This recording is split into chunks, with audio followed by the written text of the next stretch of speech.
In 1992, director Rob Reiner and star Tom Cruise gave the world an electric courtroom drama that pulls no punches in its search for the truth. In 2022, we try a whiskey that embraces the heart of a traveler. The film is A Few Good Men. The whiskey is Nomad Outland Whisky. And we'll review them both. This is the Film and Whiskey Podcast.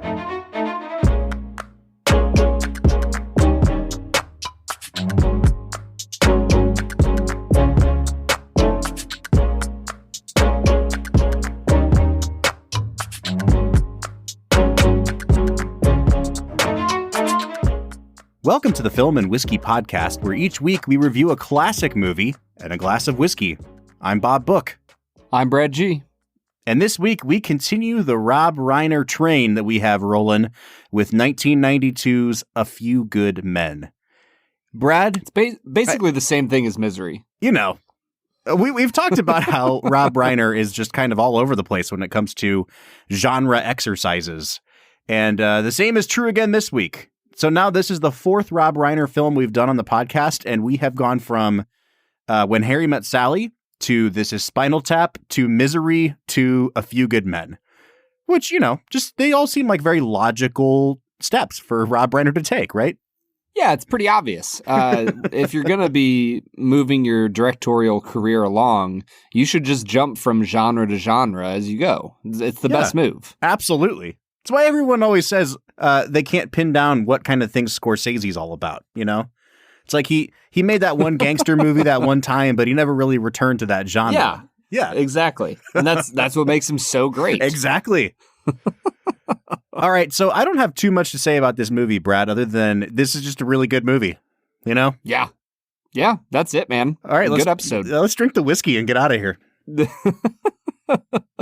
Bob, I think what I love about A Few Good Men is that you have a Sorkin screenplay just with the perfect actors to execute what he is going for on the page. Mm-hmm. You know what I mean? Mm-hmm. Yeah, I mean, this was adapted from a play that Sorkin wrote, and it's very obviously a play. Like, this just feels like it was meant to be on the stage. The scenes are very long. They're very dialogue heavy. I mean, of course it's dialogue heavy. It's Sorkin. But even more than most of his screenplays, this feels like a stage adaptation.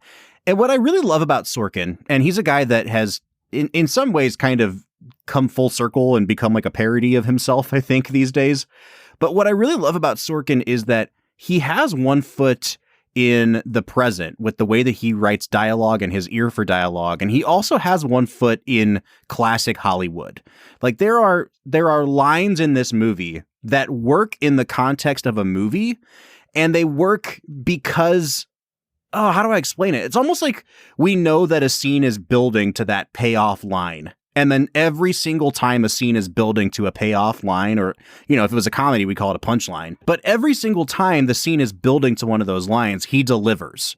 Yeah, there's just this incredible tension that builds in each scene.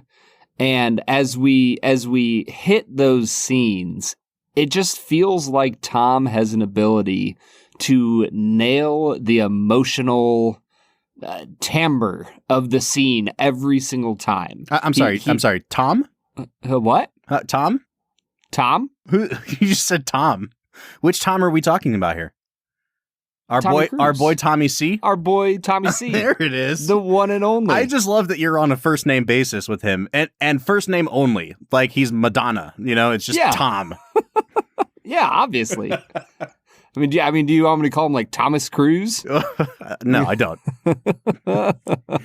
No, you're absolutely right. This is a stellar Tom Cruise performance. And Tom Cruise is kind of a good microcosm for how I feel about this whole movie, Brad. And I promise we'll get into the meat of the episode here. I'm kind of just like going off on tangents. But up until about the last 25 minutes of this movie, I was watching it and saying, like, it does everything a movie is supposed to do.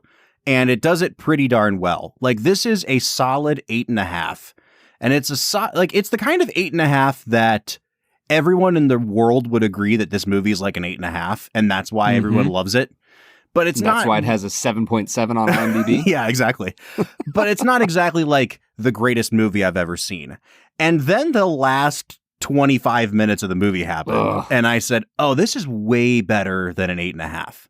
Yeah. And I think Tom Cruise's performance kind of mirrors that for me. For most of the movie, I'm like, you know, Tom Cruise is holding his own here and he's doing a pretty good job, but he's leaning on some of the old Tom Cruise standbys.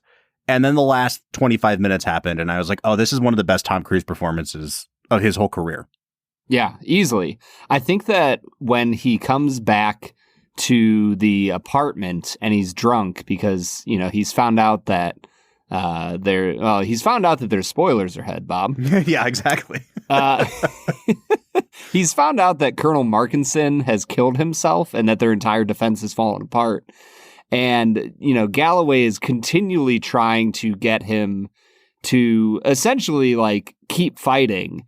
And he just loses his mind and like ends up throwing everything off the table. He, you know, slams it off the table and he's screaming at his coworker. And it's just absolutely electric and you can feel the tension in the room. And it's moments like that where I'm like, man, Tom is just one of the best actors of our generation. I'm picturing Tom from MySpace every time you do that. Like, man, Tom, what a good guy. What a great guy Tom is.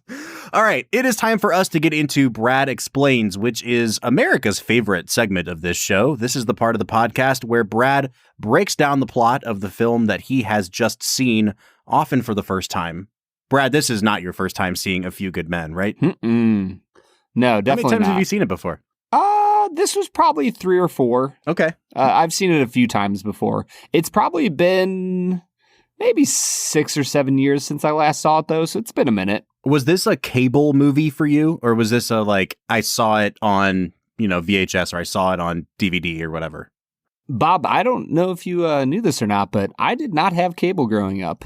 Oh, really? So, yeah, no, so I never watched cable movies. I think it's why I never understood, like, the Shawshank appeal. Yes.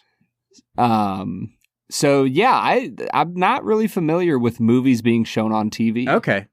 Well, it's funny you bring that up because I do think, like, if I'm going to compare this movie to anything today, it's going to be Shawshank, because I think this has a very similar vibe just in the way it's structured.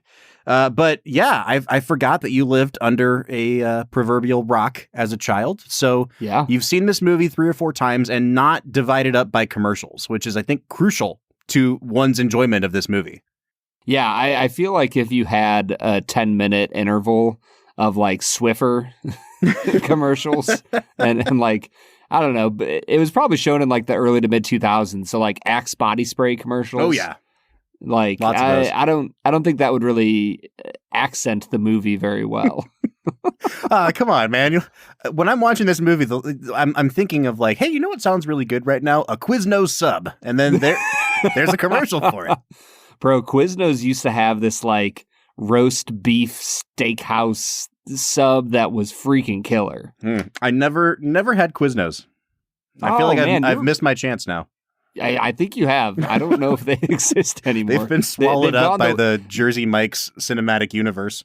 No, there's like a little business heaven where like you can go to Blockbuster and then next door there's a Quiznos inside of a Circuit City. Yeah. All right, dude, we are way off course. It's time for Brad Explains. We've got 60 seconds on the clock. Can you break down in a spoiler-filled fashion the plot of A Few Good Men? Tom Cruise is just kind of a D-bag lawyer who gets by on plea bargains, but he is tasked with defending 2 Marines who have been accused of murdering one of their fellow Marines. He travels down to Guantanamo Bay to learn more about the case and has an interaction with the infamous Lieutenant Nathan R. Jessup. Colonel, sorry. Jessup, yeah, he very clearly wants to be called Colonel. He goes back and mounts a case to defend these men, going through all sorts of trials and tribulations in the meantime. By the end of it, the only way to prove their innocence is to get Colonel Jessup to admit that he ordered a code red, which is a disciplinary measure that's a little bit off the books. He does this in spectacular fashion, helping his clients along the way. Boom. The end. Boom. That might have been one of like... That was a good one. Mechanically... One of my best. And you came in like 8 or 9 seconds under time, too. As you should. All right, man, let's jump in and let's start talking about performances because we've already mentioned Tom, as we like to call him. I do think this is one of Cruise's best performances. And, we've done a few Cruise movies on the show. I think a few weeks ago, I don't remember what episode it was, but I was talking about the slight variations that he did on the same general douchebaggy character for such a long time. And like in Top Gun, he does it one way, and then the next year he does The Color of Money with Scorsese, and it's a very different take on the same general cockiness. And he has that here, where, this is a really interesting one to hold up against Maverick in Top Gun, because at the root of both of those characters is this thing with their parents and how is it Maverick's dad is dead or something, or like his dad was like a really important flying ace and he can't live up to that. And then in this movie, his dad was a really important lawyer, but they're motivated by different things. And I think it's a really interesting study in how Cruise didn't really stretch himself in terms of the types of characters he played. But at the same time, I don't think he gets enough credit for the different shades that he brings to each incarnation of this kind of same stereotype. I think it's just fascinating that he very clearly had some daddy issues and yet never worked with Steven Spielberg. Well, he's worked with Steven Spielberg many times. Oh, that's true. Minority Report. War of the Worlds. War of the Worlds. I guess that's 2. Maybe not many, but 2. A couple. For sure, 2. For sure. That's funny. I, literally as I said it, I was like, wait a second.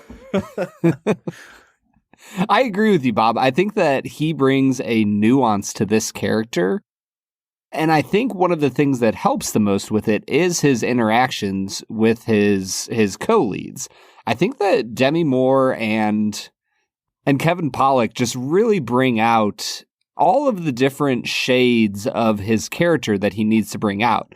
The interactions with them reveal a much deeper and kind-hearted person than you get at the very start when he's wheeling and dealing and talking about how he's going to have him doing paperwork for up to a year if you don't take this plea bargain. And the cheesiness at the start is kind of paid off with a much deeper character by the end of the film. For sure. And you've mentioned his 2 co-counsels, Kevin Pollak and Demi Moore. And I'm going to wait to get to Jack Nicholson. But let's talk about Demi Moore for a little bit, because it is a rare thing, Brad, to find an actor who can deliver Sorkin dialogue believably. I think, at its worst, Sorkin's dialogue, or I guess the actors in a Sorkin movie, are just kind of like vessels to get the dialogue across. And there are times when the dialogue in a Sorkin movie always seems too showy, and it seems too much like Sorkin is trying to go for like these verbal fireworks. And it's sometimes really obvious. And I think that Demi Moore does a really good job in this movie, especially by the end of the film. But in the early going, I definitely noticed that she was just saying dialogue, and I was noticing the dialogue more than I was noticing her performance. I don't know if that's fair, but, No, she's fine. Yeah. I don't know if I've ever seen a Demi Moore movie that I was, super impressed with. Mm-hmm. Her performance. I think that in this role, though, she does what she needs to do, in that she highlights the nuance of Cruise's performance and helps, she challenges him, which is what he needs to make him a better lawyer and a better person. And so I think she stands up for herself in just the right ways, and her performance has a tenacity to it that I think stands up pretty well when you look at the other performances, which I think are really spectacular. All right.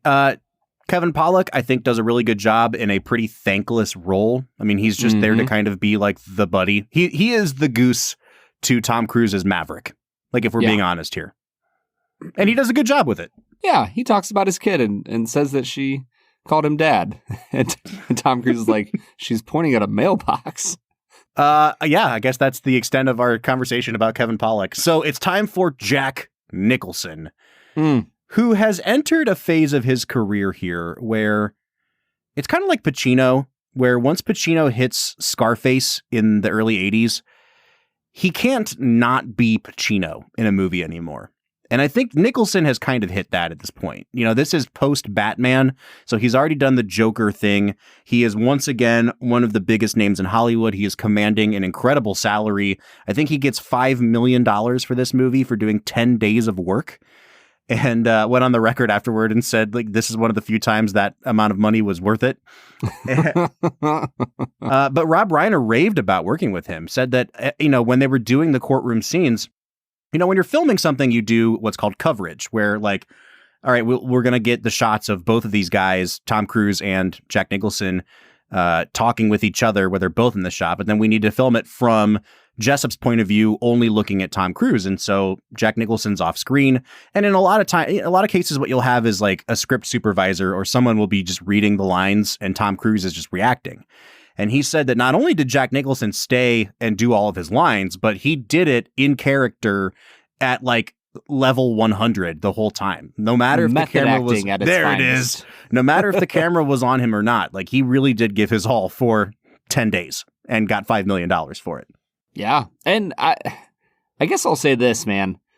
If you're getting paid $5 million to work for 10 days, and granted, movie shoots are intense days. He's probably there for like 12 to 14 hours. But I think it's not, too much to ask for him to just go balls to the wall the entire time. Yeah. Here's the thing. All right. So I said all that about Nicholson to say this. I don't know that he's necessarily believable as a Marine. Nicholson made his bones on being counterculture, like he was in Easy Rider, right? And all through the 70s, he played these countercultural, whether it was in 5 Easy Pieces or even in The Last Detail, where he is playing a member of the military, or One Flew Over the Cuckoo's Nest, where he arrives at this, mental institution and wreaks havoc. I don't know that I... Go ahead. Sorry. And also was, charged with raping a underage girl. Right. So, no big deal. In that movie, not in, this is not Jack Nicholson. This is McMurphy in important detail. I don't know that I trust. I don't know that I buy him as a lifelong member of the military, but I do buy him as Jack Nicholson, outsized actor who is there to chew scenery and kick ass. And in that capacity, putting him up against Tom Cruise, I think what makes it compelling is like, it's not even so much Jessup versus Kathy as it is, Nicholson versus Cruise. And so like, even if I don't totally buy the character of Jessup played by Nicholson, I'm invested in watching these two actors bounce off each other. I think that's ridiculous, Bob. All right. I think that Nicholson has an incredible ability to embody the best, worst part of the American military in that crude snideness that looks down on the people it protects. And I think that from what I have heard, my brother was military for 8 years. I've had some other good friends in the military. From what I've heard, there are those people who, and unfortunately, it seems like our country gets further and further away from appreciating the military, but a lot of people in the military feel that distance and feel further and further from wanting to listen or care for the people that they're protecting. And so I would honestly say that in my mind, the character of Nathan Jessup, played by Nicholson, is eminently believable. That's fair. I mean, I guess I will say I buy Nicholson as a hard ass. And I think he's playing a hard ass here. I just don't know if I'm ever going to look at Jack Nicholson and be like, oh, yeah, this guy who wears big sunglasses and sits courtside at the Lakers games, is clearly a member of our military. Do you know what I mean? Like, it's just, I'm so familiar with the persona of Jack now that it's hard to detach from that. I think I would just call it the Tom Hanks effect. Yeah. Like, Tom Hanks is Tom Hanks, whether he's in Big or, Mr. Rogers or anything. It's just Tom Hanks. All right. Before we go to break, let's talk a little bit about Reiner and Sorkin. And I guess we'll kind of, we'll go in and out of both of them, but I think with Reiner, we've talked about this already. He always knows how to align himself with a really good script and then just be efficient at movie making. Like, when I watch this movie, there's not much fat on it, and it's because it's a script that doesn't have much fat on it. But Reiner also is wise enough to know not to add a whole bunch of like extraneous details and things that don't really belong in this movie.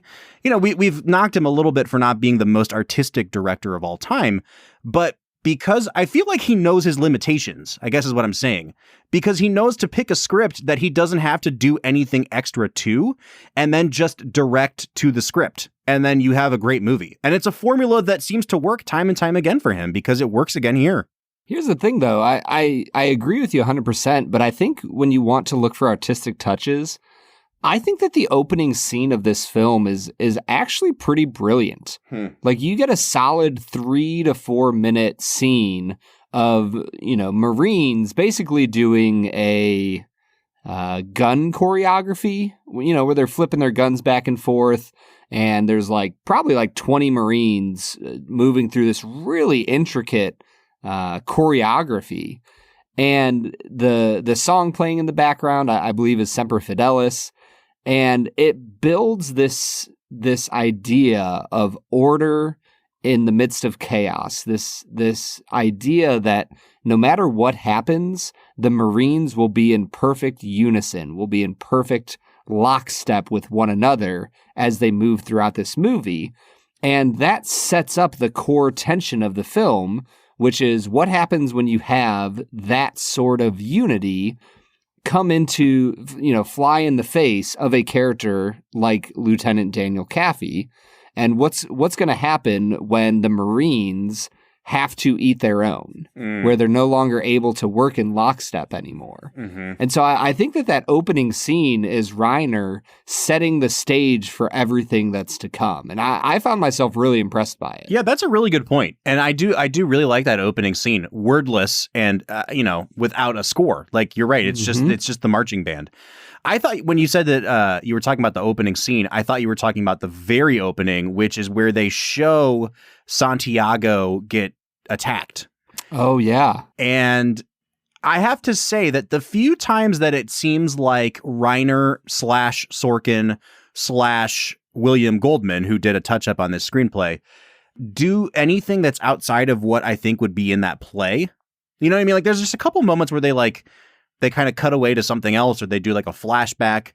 There's only a few scenes like that in the movie. And I honestly think that they're the only few things that kind of date the movie. Like, the way that scene is filmed, the very first scene where you see the attack, it just looks like a movie from 1992. The way that the slow-mo works and the sound effects, and like it just looks so dated. And the rest of the movie feels like it hasn't aged a day. And so that's part except for the score.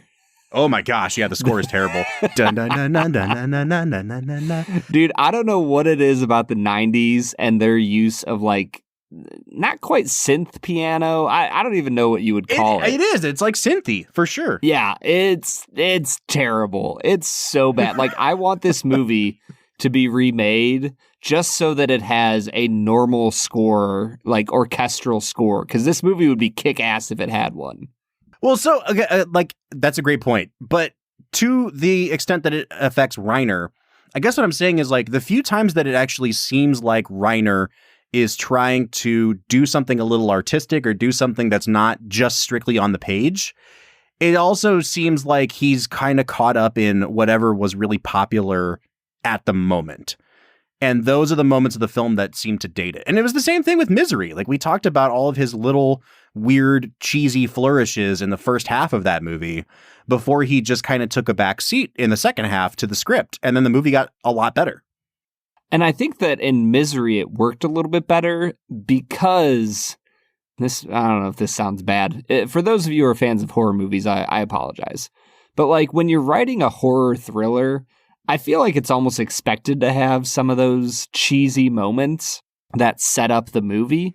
Whereas when you have it in a really serious legal courtroom drama, for me, they detracted a lot more. And I'm with you. That opening scene, I don't know. I've watched a lot of NCIS with my wife to the point where this movie just feels like an extended episode of NCIS. Yeah.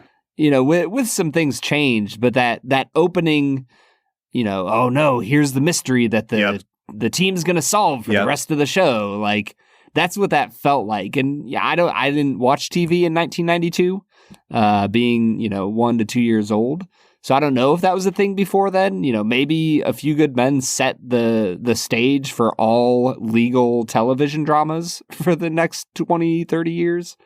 But it didn't work great for me either. Yeah, there's definitely, I will say, this movie, I think, really is on the forefront of that, because every military tribunal TV show that comes after it, or even just courtroom drama, like Law and Order, follows this same structure, right? Like the murder happens, and then Lenny Briscoe says something smart alecky, and then da-dum, ba-ba-ba-ba-ba. Like, it's just the way that these things work. But I think that this is one of those instances where we've had 30 years of copycats come after this movie. And so it's a little unfair to read back into this movie the copycats and to hold the copycats against this movie. And I think that's where Sorkin's script really, really shines, because at the end of the day, this is still 10 times better than any episode of NCIS I've ever seen. And it's because of that script. Yeah, easily. And you got Tom Cruise and Jack Nicholson. You got Tom. No offense to Mark Harmon, but all right. So let's go to break here in just a minute. But as a send-off to the first half of the episode, and in honor of Aaron Sorkin, Brad, the script is famous for the "you can't handle the truth" line. But I'm wondering, Brad, aside from that line, what is a standout line from the movie for you? Because there was at least one for me that as I was watching it, I was like, oh, shit, that is a good line, and wrote it down just specifically to talk about. I really love when Galloway comes to talk to Kaffee, and she tells him that she doesn't think he's fit to handle the defense. And he goes, "You don't even know me. Ordinarily, it takes someone hours to discover I'm not fit to handle a defense." And there's like so many little moments like that that Cruise's comic ability just shines. And I think that it's those little moments where I really actually appreciate Demi's and Tom's chemistry.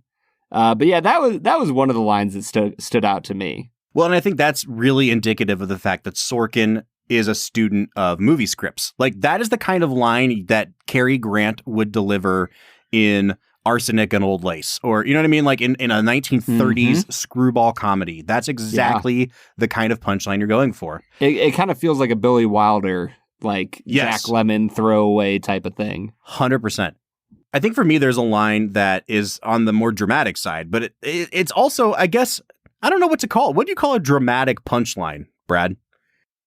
I don't know. I'm just going to keep calling it a payoff line, because the whole scene builds to it. And it's a moment between Kevin Pollak and Demi Moore where she asks him, "Why do you hate these guys so much?" And he goes on this rant. Dude. He goes on this rant about like they have dishonored the Marines and blah, blah, blah, blah, blah. And then she starts walking away and he says, "Why do you like them so much?" And again, it's like, this is like the formula for how to write a script. So much so that, like, in anyone else's hands, this scene would be excruciatingly bad. But he says, "Why do you like them so much?" And she wheels around and just looks at him in the eyes and says, "Because they stand on a wall and say, 'Nothing's going to hurt you tonight. Not on my watch.'" And then she walks away. And I was like, holy shit. What an incredible line. Like, that's the kind of line that someone delivers and you're like, Demi Moore, I don't think you're great in this movie, but if you wanted to campaign for an Oscar, that's your Oscar clip right there. Yeah. That's exactly what that line is for. And it works. Can I ask you, though, and, you know, obviously things were different between Cuba and the U.S. in 1992 than they are now. Was the premise believable? Because I feel like they just constantly, like, build it up like Nathan R. Jessup. And at the very least, I believe that he believes this.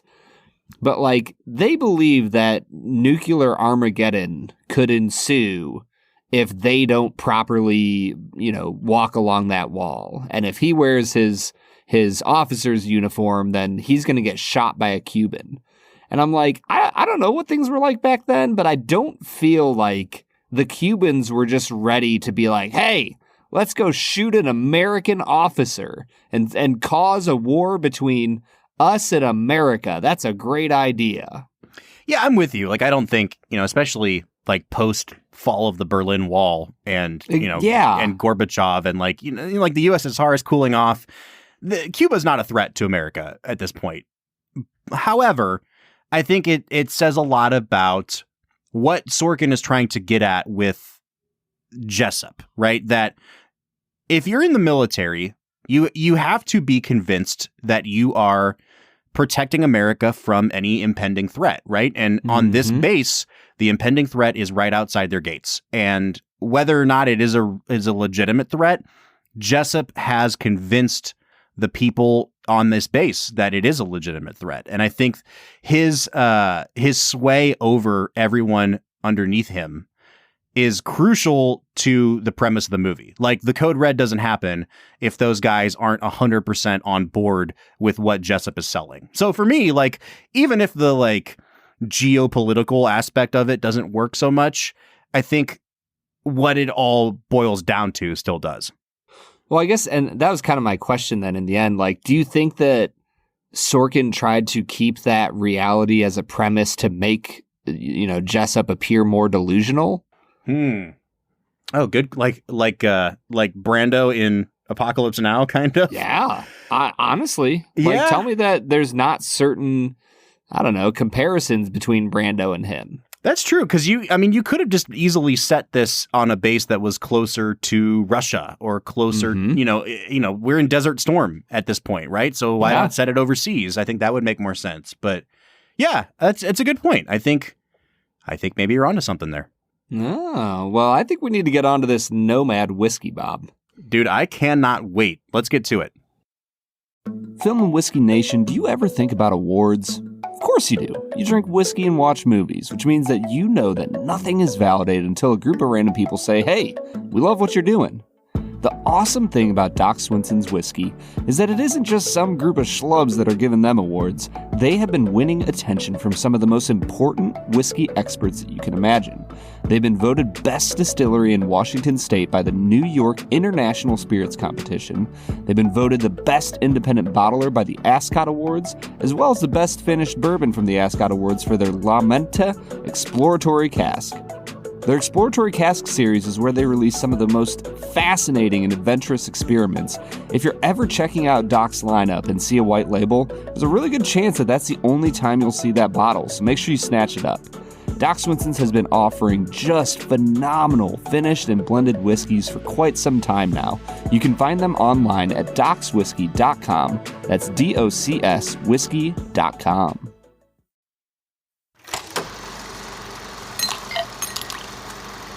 All right, so today we are checking out Nomad Outland Whisky.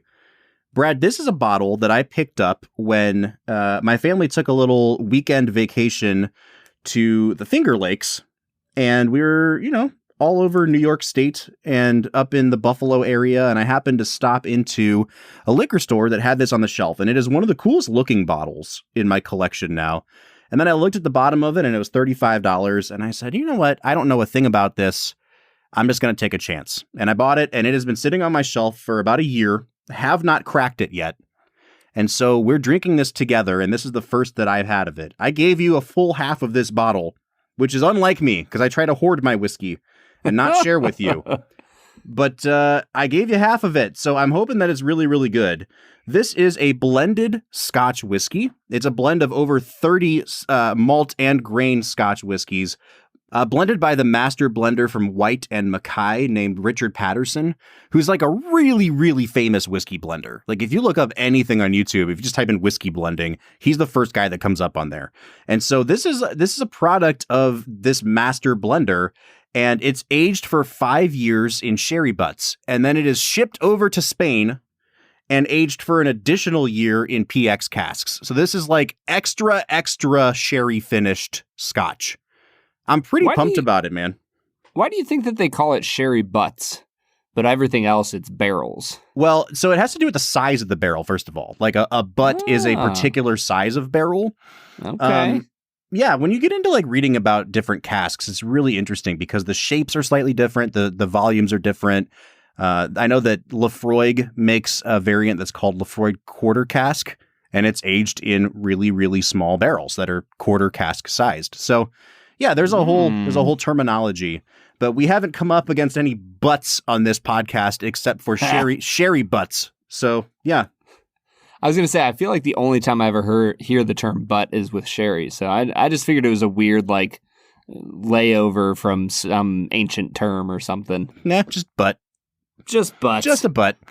All right, so this is clocking in at 82.6 proof, so pretty low proof. It does have color added to it, which is typical for scotches. Scotch does not make any sort of regulation that you can't add coloration to it. So it has a really nice, almost bourbon-y color to it, but that's because they've added some caramel coloring to it. Brad, we have it poured out here in front of us. What are you picking up on the nose of this Nomad Outland Whisky? Man, this is like incredibly grape forward. It almost like, to me, it almost smells like grape drink. like not Welch's grape juice. Like, just kind of smells like grape drink. Plastic jug yes. Grape drink. Yeah. Yep. There's a little bit of cherry, some orange creamsicle. I start to get the barley as I sit with it for a while. And then at the very end, after being in the glass for a bit, I got a little bit of cinnamon going on, just a tiny bit of spiciness that I really enjoyed. I think I'll give it an 8 out of 10 on the nose, Bob. Yeah, I'm right there with you. I think I'm going to give a 7.5 on the nose. It doesn't smell like inexpensive blended scotch. Like, I literally just had some Cutty Sark the other night, and Cutty Sark is phenomenal for $14. This does not smell like that, and it may just be that the sherry butts have rounded off the sharp edges of this, but this smells more like in line with something that we would try, like a Glenmorangie. You know what I mean? Like, it just has that really sort of like softness and roundness to it. It's not super complex, and it still does smell a little bit flat, if I'm being honest, but it smells good. So I'm going to give it a 7.5 out of 10. Yeah. And then, Bob, I got into the taste of this thing. Bob, I'm going to say this very, very slowly. This is a 10 out of 10 on taste. This is delicious. Oh my gosh. There's like, bro, there's so many layers to this. So, okay. On the tip of my tongue, it's blended scotch, right? It's Cutty Sark, it's whatever you want. Actually, it probably tastes closer to an Irish whiskey than a scotch to me. Like, yeah, it tastes really similar to that Bushmills we had a few weeks ago. And then about halfway back on the palate, you start to get that sherry finish coming out pretty significantly. You go to swallow, I get some like really dark, almost Concord grape kind of elements to it. And then as soon as you swallow, it is like when you crack open a fresh bag of brown sugar, dark brown sugar. And it's just like, hey, do you remember bourbon? Here's a reminder of bourbon at the very end of this sherry finished scotch. And it's just a wave of brown sugar and then like pure maple syrup for me. Yeah, Brad, I was this going to say, fantastic, dude. It's absolutely incredible. For me, what stuck with me was how like on my lips tasted like a cherry candy, like a cherry cordial. The flavor that sticks around is incredible. There's all sorts of brown sugar on the back end, like you said. There's those hints of barley that hit you throughout that remind you that this is a scotch, and not like in a bad way. Like, it's like, hey, here's like a palette of sweets, and there's this nice little foundation of barley underneath that holds it all together. I think this is an incredible palette, Bob. Wow, I just poured a second pour of this. That's how much I like it. And once you taste it, it's like an obvious thing to say, but like now that I've tasted the brown sugar, I'm going back to the nose, and there's brown sugar all over the nose on this now. Like, it is, man, this is good. Let's talk finish here. The finish is not I don't know what the word is. It's long lasting. It's very, very sweet. It's like candy sweet. Mm-hmm. There's Yes. no chest burn at all going down for me. So like there's not much of a reminder that you had whiskey in terms of like alcohol burn. Yeah. But the finish is very mouthwatering. I wouldn't call it super long. I'd definitely call it like a more medium finish. But if you like sweet whiskeys the way that I do, this is like a dream finish for an 82 proof whiskey. I think I'm going to give it a 9 out of 10 on the finish, Brad. Yeah, I'll give it an 8.5. I think that, like I said, the barley kind of sticks around. There's some orange. It's creamy. It goes back into that really heavy grape drink flavor. Mm-hmm. And then it's almost like a burnt sugar, almost like a creme brulee. Yeah. That is just beautiful the way it sticks around. And I'm in love with this whiskey, man. I'm going to say this now, dude. And I'm sorry to interrupt you, but this may not be, if all else is equal, this may not be the best whiskey we have this season. You know what I mean? Like, I wouldn't rank this up there with like the best BTAC we've ever had. Mm-hmm. But we're going to get to value in a minute. But even setting that aside, this may end up being my favorite whiskey of the season because I just tried it knowing nothing about it. And I can already say I am trying to find a bottle of it now so that I can continue to have this on my shelf whenever I run out of this. Like from now on, as long as I can find it, there will be a bottle of this whiskey on my shelf. Yeah, I'm with you 100%. It kind of reminds me of like why I like to watch movies without knowing anything about them. Where you're like, yeah, you look at the bottom and you're like, sure, blended scotch, let's try it. PX finish, great. Oh my gosh, Bob. Yeah. This is great. I think balance score, I'm going to give it an 8 out of 10.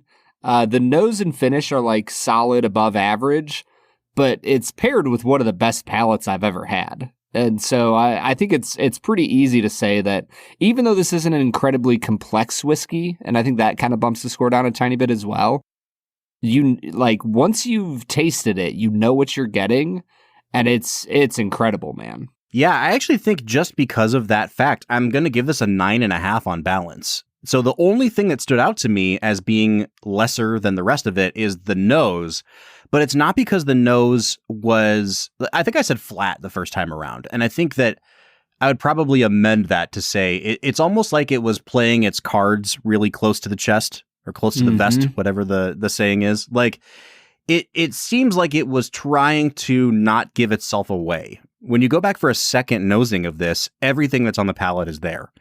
And it's just beautiful, man. Like, I think this is a superbly well-balanced whiskey. It's a 9.5 for me. And that takes us to value. Now, unfortunately, this is not for sale in the state of Ohio. So I know, right? So we have to look elsewhere. And this is selling at weird price points all around the internet. So I saw this for sale as high as $200 somewhere, which is outrageous, which leads me to believe that maybe this has been discontinued, and I certainly hope not, because I need to get it for the rest of my life. But in the places where I'm actually seeing it in stock, like I'm looking at some Binny's locations out in the Chicagoland area, it looks like it's about $40 there. And like I said, I got it last year in New York for $36. So, I mean, let's just call it $40. If you can find this anywhere near you, I expect that you would be paying around $40 retail for this. This is a 10 out of 10, Brad. I have nothing else to say. It's just, I can't think of a better $40 whiskey than this. Yeah, this is insane value in the world of scotch. 10 out of 10 for me. Bob, that brings my total to a 44.5 out of 50. I'm at a 46 out of 50. This is one of the highest rated whiskeys I've ever had on this show. That brings us to a 90.5 out of 100. We finally hit the 90 mark again, Brad. Hey, let's go. Or a 45.25 out of 50. Dude, I'm so happy. I had no idea what this was going to be like. I had never heard of, like, Brad, we've had so much whiskey, and I am on whiskey Instagram all the time. I have never seen this bottle. I have never heard of this bottle. This was a complete blind buy. To be honest, I gave you half of it because I was worried it would suck, and I wanted to move some product off my shelf. It's phenomenal. I can't recommend this highly enough. Yeah, go find a bottle of Nomad Outland. It is spectacular whiskey that honestly, you should pull out and drink while you're watching A Few Good Men, a spectacular movie. Well, let's get back into talking about that movie, Brad. What do you say? Let's get to it, Bob. All right, everybody, that was Nomad Outland Whisky, finished in heaven, I think. Yeah, for sure. That was, Brad, like, I have lost my ability to speak in a coherent way. Well, hopefully that continues as we get into Two Facts and a Falsehood. 2 Facts and a Falsehood, where Brad tries to stump me by presenting 3 items as fact, one of which he has completely made up, and it is up to me to decide which of these facts is actually a falsehood. I feel like when you get it wrong, I need to just be like, boom, stumped. Lawyered. Lawyered. All right, Brad, hit me with your 3 facts, supposed facts, about A Few Good Men. Alrighty, Bob. Fact number 1. An unnamed executive gave Aaron Sorkin this note: if Tom Cruise and Demi Moore aren't going to sleep with each other, why is Demi Moore a woman? He responded, I said the obvious answer. Women have purposes other than to sleep with Tom Cruise. Fact number 2, with Jack Nicholson only being on set for 10 days, Reiner wanted to make sure that the final bits of the trial scene were perfect, so he shot those scenes right away, making it the first scenes shot in the movie. Fact number 3, the word sir is used 164 times during the movie, which makes it an average of once every 50 seconds. I think 3's true. I mean, those 2 Marines say sir all the freaking time, and I was as annoyed with it as Tom Cruise was. One sounds... But they use that word so with such versatility to express contempt, to respect, disappointment, frustration. Like, it's incredible. 1 also sounds plausible. 2, I mean, obviously sounds like it could be plausible, but I don't know if Nicholson was available at the start of the shoot. Like, I'm sure that they spent the majority of his time shooting those scenes, but like, was that the first thing in the whole movie that was shot? I don't know. I'm gonna say 1 is true. I'm gonna assume 3 is true. So I'll say 2 is the falsehood here, Brad. Bob, you are 100% correct. Yeah. You handled the truth. Yes, I did. Oh, man. Oh, that was a really relatively painless one today. Yeah, that was good.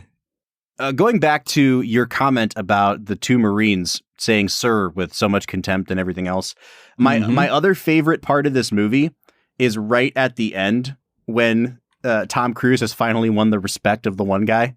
And he turns around and salutes him and then says, 10 Hut, there's an officer on deck. And I'm not going to lie, I cried a little bit.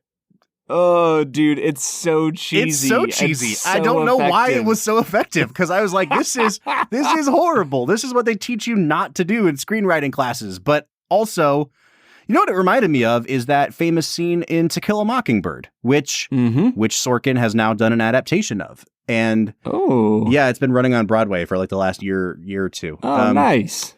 But you know, when the Reverend says to Scout and Jem, you know, stand up, your father's passing, and it's just like, what a line, right? Yeah. This is his version of that, and for me, as cheesy as it is, it works.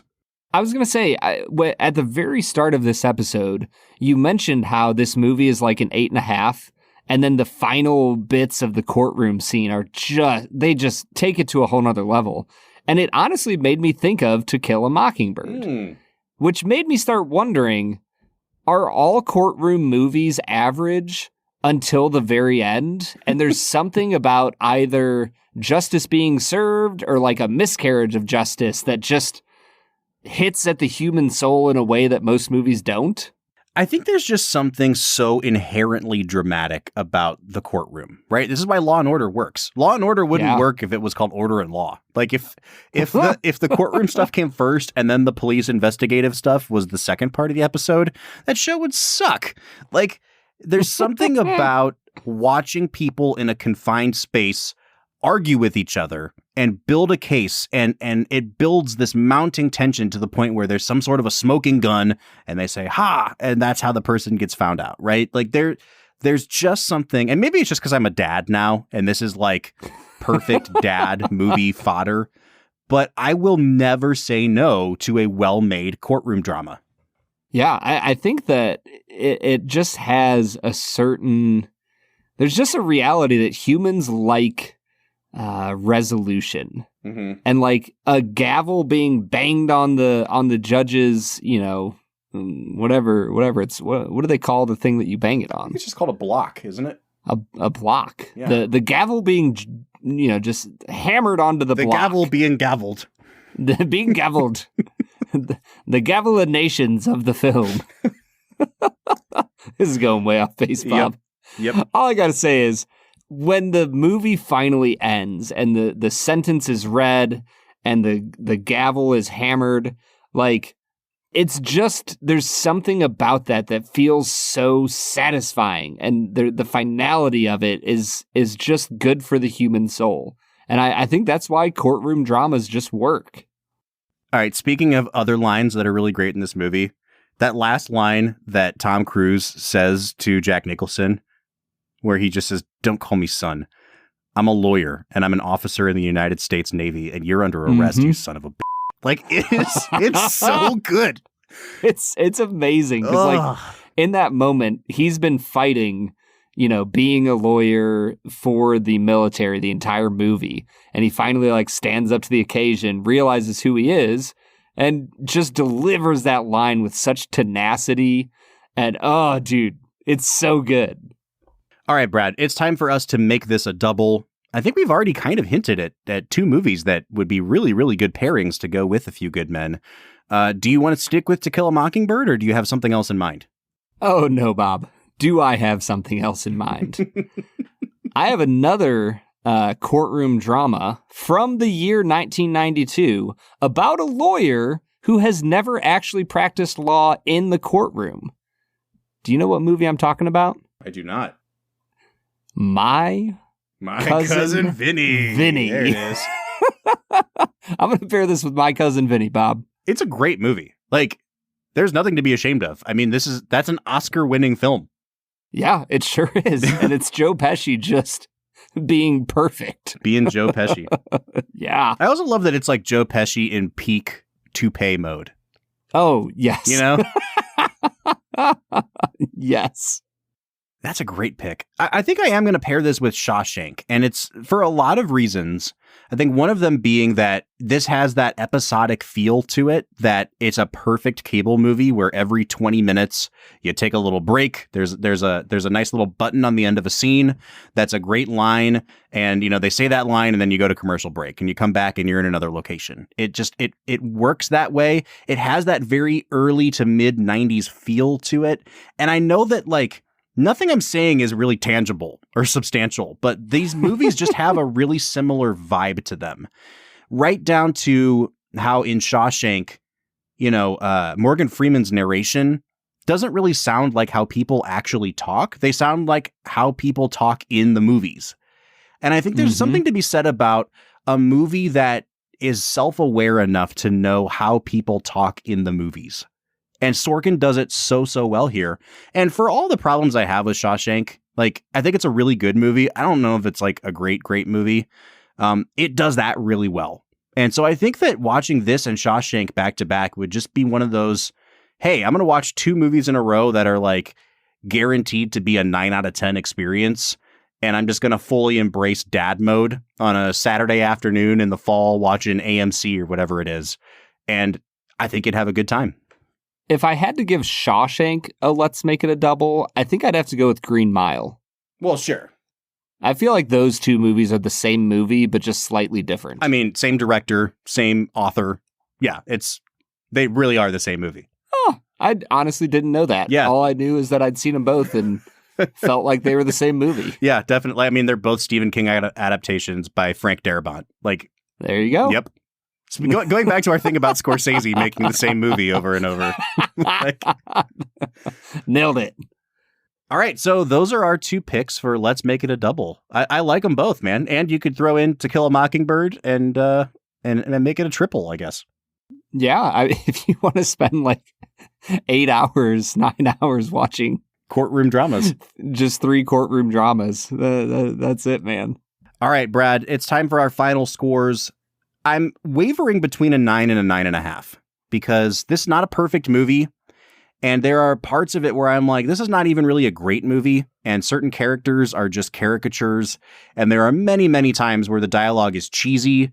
And yet, it just works. I don't know that I would put this in like my top 100 American movies ever. But I would definitely put it in the best screenplays ever written. It's like an airtight screenplay. And if we're going to say that we love dialogue by people like Billy Wilder, who know how people talk in the movies and not in real life, Sorkin's really, really damn good at that. And this is a prime example. I think I'm going to give it a 9.5 out of 10, Brad. Man, yeah, I think I'm going to give it a 9 out of 10. For most of the movie, I was sitting around an 8, 8.5. Those final few scenes, man, just rocketed up to a 9.5.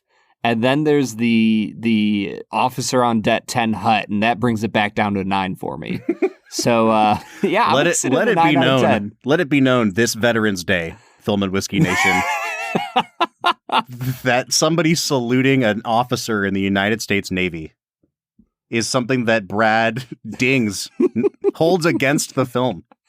Yeah, it's an automatic half-point deduction, Bob. Saluting an officer, boo. I think at this point, Film and Whiskey Nation knows that if there's anybody who has respect for our military, Bob, it's me. It's Bob Book. Definitely going to be me. All right. Well, we do want to say Veterans Day is this Friday, and we do want to thank anyone in our audience who is a veteran who has served in any capacity in the armed forces. This is a movie that I think on its surface, Brad, might seem like a weird pick for Veterans Day. Seriously, though, considering the way it shits all over the military. But it doesn't, though, because I'm trying to make a serious point. Like, I think that it's also a movie about what it means to have integrity in an institution like the military. And when you look at it from the point of view of somebody like Tom Cruise, who earns the respect of everybody around him by understanding what it actually means to be an officer in the military. Like, I think that it is, I don't know. I think it's a really effective movie. And maybe I'll leave it at that as you continue to crap on our armed forces. I am not crapping on our armed forces. If anything, I think that Sorkin probably is, just taking a guess at people who live in the world of New York, Broadway and LA Hollywood. I'm guessing he's left of center, to put it nicely. I would imagine that he wrote this movie with a bent against a certain type of person in the military, maybe not against the whole military. Who knows? I'm not in the guy's head. But I personally would think that he meant this as a scathing polemic against certain types of people in the military. And I don't know if he gets it totally right. Because I don't know if there's very many Colonel Nathan R. Jessups out there. But I could be wrong. Maybe there are. Maybe our military friends can call in and be like, no, he kind of hit the nail on the head. Who knows, man? I think this is a great question to ask our audience. When you watch this movie, do you view this movie more as in praise of the people who stick up for the little guy, or a movie that is intending to condemn those in power? And I think the way that you answer that question really does inform how you watch this movie. And so I'd like to hear from Film and Whiskey Nation on that. You can find us on all of our social media accounts: Facebook, Twitter, Instagram, TikTok, @FilmWhiskey. Or you can join our Discord. We are on our Discord every single day talking to you guys. And put simply, Discord is just a really cool social media space that is curated with only the people and content that you want to talk to and talk about. So jump on there. You can find a link to it at the end of every one of our show notes. Next week, we are following Rob Reiner into another genre. Yet again, we're going back a few years into the 1980s to look at a movie that a lot of people say has a perfect script, and that is William Goldman's The Princess Bride. So we'll be watching that next week. Join us for that. But until then, I'm Bob Book. I'm Brad G. And we'll see you next time.